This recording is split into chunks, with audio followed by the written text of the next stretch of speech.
Hello friends, मैं हूं Nancy. Welcome to my channel. आज मैं काफ़ी दिनों के बाद वीडियो लाई हूँ, सॉरी फॉर दैट। लेकिन जैसे कि आप सब जानते हैं कि मैं भी एग्ज़ाम की प्रिपरेशंस कर रही हूँ, तो मुझे इसमें टाइम नहीं मिल पाता, इस वजह से मैं वीडियो नहीं ला पा रही थी। मैंने सोचा अभी क्यों ना एग्ज़ाम की तैयारी पे फोकस कर लिया जाए, बाकी वीडियोज़ तो बनते ही रहेंगे। फ़र्स्ट ऑफ़ ऑल, आज बहुत ही अच्छा दिन है। मैं आज आप सबको रमज़ान की बहुत बहुत मुबारकबाद देना चाहूँगी, क्योंकि रमज़ान शुरू हो गए हैं। आज चाँद दिख गया है और कल से रोज़ा हो जाएगा। तो रमज़ान मुबारक टू ऑल ऑफ़ यू। हाँ, मैं अगर अपनी बात करूँ कि मेरी प्रिपरेशन कैसी चल रही है, तो मेरी प्रिपरेशन ठीक चल रही है। अभी तक मैं फ़िलहाल तो क्वेश्चंस ही अटेम्प्ट कर रही थी, चेक कर रही थी। एक तरह से आप रिवीजन ही समझ सकते हैं उसको। मैंने अभी तक अपने नोट्स रिवाइज़ नहीं किए हैं, तो मैंने ये सब चीज़ों को अभी मैं कल से शुरू करूँगी नोट्स रिवाइज़ करना इंशाल्लाह। फिर देखते हैं एग्ज़ाम में क्या होगा। तो अभी तक मैंने नोट्स रिवाइज़ नहीं किया है, कल से मैं शुरू कर दूँगी उसे। आप लोगों से आज यही शेयर करने वाली हूँ कि हमें एग्ज़ाम में जाने से पहले किन बातों का ध्यान रखना चाहिए। सबसे पहले मैं आपसे यही कहूँगी कि रिवीज़न करें और इस वक्त नई चीज़ें बिल्कुल भी नहीं पढ़ें। अगर आपको ऐसा लगता है कि मैं यहाँ से पढ़ लूँगा कुछ शायद आ जाए, या मैं यहाँ से पढ़ लेती हूँ तो बेहतर रहेगा, ऐसा कुछ भी नहीं करना। नई चीज़ें अगर आप पढ़ेंगे तो आपके लिए ये नुकसानदेह ही साबित होगा, क्योंकि इससे ऐसा हो सकता है कि आप पिछला वाला भी भूल जाएं और आपको अभी वाला याद भी नहीं रहे। तो दोनों तरह से ही नुकसान में ही रहेंगे आप, अगर ऐसा होता है तो। बाकी अगर कोई बहुत ही ज़्यादा ब्रिलियंट है तो मैं उनकी बात नहीं कह रही हूँ, लेकिन मैं यही चीज़ कहूँगी कि इस वक्त नई चीज़ें नहीं पढ़नी चाहिए। ज़्यादातर आप लोगों ने भी यही सुना होगा, जो भी अच्छे टीचर्स हैं वो भी यही बताते हैं, और जो एग्ज़ाम दे चुके हैं वो लोग भी यही सजेस्ट करते हैं कि कभी भी इस वक्त नहीं पढ़ें।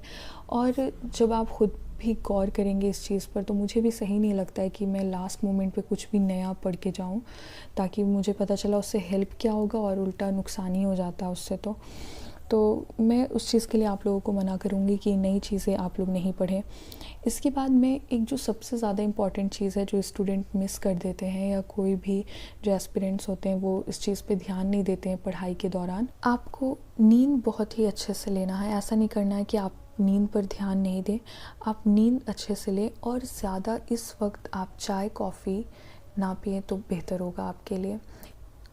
एग्ज़ाम में जाने से पहले आप एडमिट कार्ड, पेन, आधार कार्ड और फ़ोटो ये रखना नहीं भूलें, क्योंकि ऐसा होता है कि आप जब जाते होंगे ना, तो एग्ज़ाम में बहुत सारे स्टूडेंट ये सारी चीज़ें भूल जाते हैं। ऐसा नहीं होगा कि वो लोग निकालते नहीं हैं पहले से, ऐसा होता है कि वो जल्दबाज़ी में ना घर पर छूट जाता है उनसे।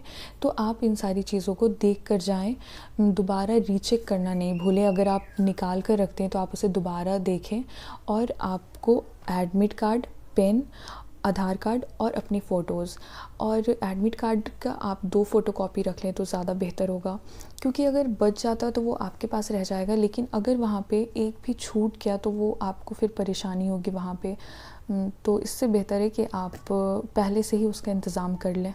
एग्ज़ाम हॉल में किन बातों का ध्यान रखना है, मैं अगर इसकी बात करूँ तो मैं आपको सबसे पहले यही चीज़ कहूँगी कि अगर आपके दिमाग में ये चीज़ें चल रही हैं कि आपसे ज़्यादा बेहतर किसी और की तैयारी है, या आपके फ्रेंड की तैयारी ज़्यादा बेहतर है, तो आपने इस बात को अपने ज़हन से बिल्कुल भी निकाल देना है कि तैयारी आपकी अच्छी नहीं है, उनकी तैयारी ज़्यादा अच्छी है। उसके बाद आपने स्ट्रेस फ्री होकर एग्ज़ाम देना है, काम रहे एग्ज़ाम के दौरान, और आपसे जो क्वेश्चन नहीं बन रहे हैं उस पर ज़्यादा टाइम वेस्ट नहीं करें। अगर जो नहीं बनता आप उसे फ़ौरन ही छोड़ दें, आगे बढ़ें, आगे क्वेश्चन देखें, और दोबारा जब आप देखेंगे ना उसे, शायद आपको उस वक्त याद आ जाए कि इसका आंसर क्या था, तो आप उसे वहाँ पे फ़ौरन ही बना सकते हैं। लेकिन नहीं बनता फिर तो आखिर में आपको जो समझ में आता है वो आप करेंगे ही। लेकिन मैं यही कहूँगी कि ज़्यादा टाइम वेस्ट नहीं करें जो क्वेश्चन नहीं आ रहे हैं। इसके बाद मैं आपसे ये कहूँगी कि OMR शीट को आपने अच्छे से फिल करना, उस पर नेम, रोल नंबर बहुत ही अच्छे से फिल करें, और क्वेश्चन मिलने के बाद उसे अच्छे से रीड कर लें, तो उससे आपको काफ़ी ज़्यादा हेल्प मिलेगी। ठीक है, और ज़्यादा टाइम भी वेस्ट नहीं होगा। क्वेश्चन पढ़ लेंगे तो आपको थोड़ा इत्मीनान सा लगेगा। OMR शीट अच्छे से फिल कर लेते हैं, उसके बाद आप क्वेश्चन रीड कर लेंगे तो आप अच्छे से अपना एग्ज़ाम दे लीजिए। All the best to all of you. चाहे तो आप एग्ज़ाम में जाने से पहले दही शक्कर खा सकते हैं, क्योंकि ये इंडिया का बहुत ही ट्रेडिशनल वे है। तो इसे स्किप करना सही नहीं होगा, कि हो सकता है कि फिर आप बाद में पछताएं। तो दही शक्कर खाना नहीं भूलना है, ये मेरी पर्सनल दरख्वास्त होगी आप लोगों से। तो ठीक है, फिर मिलते हैं एग्ज़ाम के बाद एक नई और इंटरेस्टिंग वीडियो के साथ। Bye bye. तब तक के लिए आप अपना ख्याल रखें और स्ट्रेस बिल्कुल भी नहीं लेना अपने एग्ज़ाम के दौरान।